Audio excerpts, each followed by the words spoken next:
నమస్తే, welcome to HM TV digital. ప్రస్తుతం మనలో చాలా మందికి కూడా నిలబడి నీళ్లు తాగడం ఒక అలవాటు. వాస్తవానికి నిలబడి నీళ్లు తాగడం ఆరోగ్యానికి ఎంతో ప్రమాదమని చాలామంది అభిప్రాయపడుతున్నారు. దీనివల్ల జరిగే అనార్థాల్లో ఒకటి మోకాళ్ళు నొప్పులు రావడం, అందువలన నీరు లేక ఏదైనా ద్రవాన్ని నిలబడి త్రాగకూడదని, కూర్చుని త్రాగాలని మన చుట్టూ ఉన్నటువంటి వారు చెబుతూ ఉంటారు.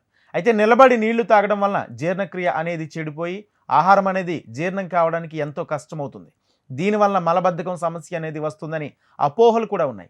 అంతేకాదు నీళ్లను నిలబడి తాగడం వల్ల తీవ్రమైన కిడ్నీకి సంబంధించిన సమస్యలు కూడా వస్తాయని ఎవరో ఒకరి నోటి నుంచి మనం వింటూనే ఉంటాం. కావున ఎట్టి పరిస్థితుల్లో కూడా నిలబడి నీళ్లను తాగకూడదు.